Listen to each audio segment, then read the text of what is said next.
പുതിയ നമ്മുടെ കുട്ടൻസിനൊക്കെ നല്ല കുട്ടപ്പന്മാരാക്കി എടുത്തിട്ടുണ്ട്. കുറേ ദിവസമായി വിചാരിക്കുന്നു മക്കളുടെ മുടിയൊക്കെ ഒന്ന് വെട്ടണമെന്ന്. അപ്പോൾ വലിയ പ്രശ്നമില്ലാണ്ട് ഇത് രണ്ടുപേരും ഇരുന്ന് നട്ടിട്ടുണ്ട്. അതന്നെ വലിയ ഭാഗ്യം. ഞാൻ ഭയങ്കര ടെൻഷൻ അടിച്ചായിരുന്നു. വേറെ കുഴപ്പമൊന്നും ഉണ്ടാക്കിയില്ല. പിന്നെ നമ്മൾ തിരിച്ച് വന്ന് ചേട്ടനായിട്ടൊന്ന് അടുക്കളയിൽ കയറിയേക്കണത്.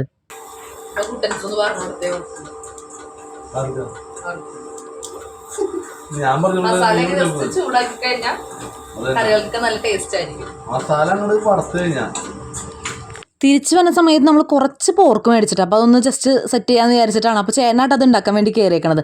അപ്പോൾ എല്ലാ മസാലയും കൂടി ജസ്റ്റ് ഒന്ന് മൂപ്പിച്ചിട്ട് നമ്മൾ ഉള്ളിയിലോട്ടൊക്കെ ഉള്ളിലേക്ക് എന്നല്ല ഉള്ളി താളിച്ചയിലോട്ട് ഇടുവാണെങ്കിൽ കുറച്ചും കൂടി ടേസ്റ്റ് ആയിരിക്കും എന്നാണ് ആൾ ഉദ്ദേശിച്ചേട്ടാ.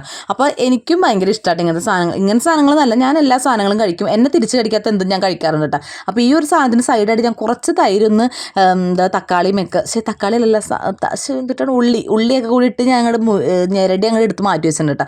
ഈ ഒരു സാധനം നമ്മൾ കൂർക്കിട്ടാണ് വെക്കണത്. അപ്പം അങ്കമാലി ഡയറീസിലൊക്കെ നിങ്ങൾ കണ്ടിട്ടില്ലേ, അപ്പോൾ അതുപോലെ കൂർക്കിട്ടാണ് നമ്മൾ വെക്കണേ. അതിൻ്റെ ഇടയ്ക്ക് നമ്മൾ ടേസ്റ്റ് ചെയ്യാൻ വേണ്ടി ഇടയ്ക്കിടയ്ക്ക് കഴിച്ച് നോക്കണുണ്ട്, അത് വേറെ കാര്യം. പിന്നെ അതുകൊണ്ട് ലാസ്റ്റ് ആകുമ്പോൾ നമ്മൾ കുറച്ച് വേപ്പില, കുറച്ച് മല്ലിയില, കുറച്ച് എന്താ പറയുക പച്ചമുളക്, പിന്നെ ഇഞ്ചി വെളുത്തുള്ളി ഇതൊക്കെ ജസ്റ്റ് ഒന്ന് ചതച്ചൊക്കെ ഇടുവാണെങ്കിൽ കുറച്ചും കൂടി ടേസ്റ്റ് കൂടുതലായിരിക്കും കേട്ടോ.